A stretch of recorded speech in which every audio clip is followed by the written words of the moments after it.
You driving? Some Plan Bs are smarter than others. If you're drinking, don't drive. RBT means you need a Plan B. Authorised by New South Wales Government, Sydney.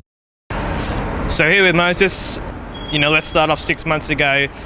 Australian Test debut in India. How was that? Tell us about that experience.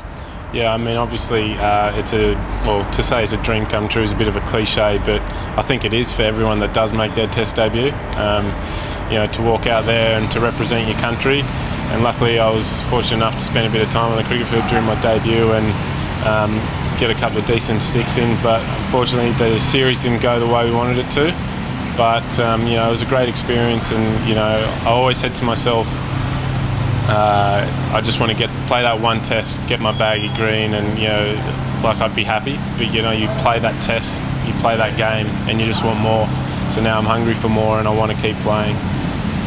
Straight after making your Test debut, you done the IPL with the Royal Challengers Bangalore, then the VB tour of the British Isles with Australia A.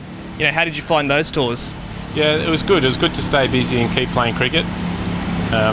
Certainly felt like I was able to keep my bowling ticking over and things like that, and certainly build up some resilience in the body, which I've been wanting to do for a long time now. So I've been playing cricket non-stop now for almost a year, which is good, which is I think about 10 months longer than I've ever done before.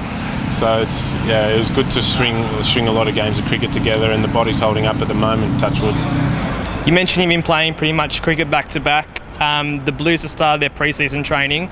Are you glad you're missing that? Have you heard much of the boys? Has Chappo been drilling them hard?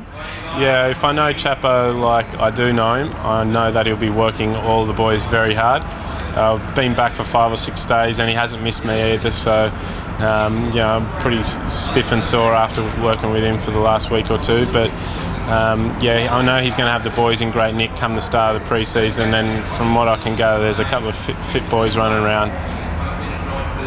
You've only been here a week, as you mentioned. Have you noticed in the boys, the off-season, maybe they went a little bit too hard and they're struggling now during the pre-season? No, I don't think so. I think, certainly, but obviously I've come about 4 or 5 weeks into the pre-season, and the boys have got a really good work ethic. They're running hard, they're training hard, they're working hard in the gym, and we've got some guys flying around the oval up there. So it's great to see, and they're going to be given a lot of the guys that have been around for a while a good run for their money. Now, in the off-season, there has been a couple of changes around the Blues squad. New coach, new players, and involvement with some of the New South Wales greats like Henry Lawson. What's the vibe around the squad at the moment? Yeah, look, it's a very positive vibe at the moment. The guys are happy. They're all enjoying their training. It's great to have someone like Henry around working with us. He's also coached New South Wales before, and he's a terrific bowling coach with a great deal of experience with bowling. So it's great to work with someone like that, and I think all the young bowlers are really enjoying that as well. And Trevor Bayliss comes back as the head coach. You've worked with him at the Sixers. It must be exciting to have him back here. Very excited to have TB back around. He was my first New South Wales coach as well when I was first contracted almost a decade ago now. So it's good to reconnect with my first New South Wales coach and also my current Sixers coach. So he's a taskmaster. So he'll make sure the boys are working hard. He keeps it pretty relaxed away from training, but I think that's good. All the boys are at training. It's high intensity, it's tough work, but away from training, they've got to have their time to rest as well. And finally, last year, there was a lot of talk on Twitter. You went with the Mo. What are you sending this year? A bit of a fashion trend, or what's the thing for this year the fans can look out for?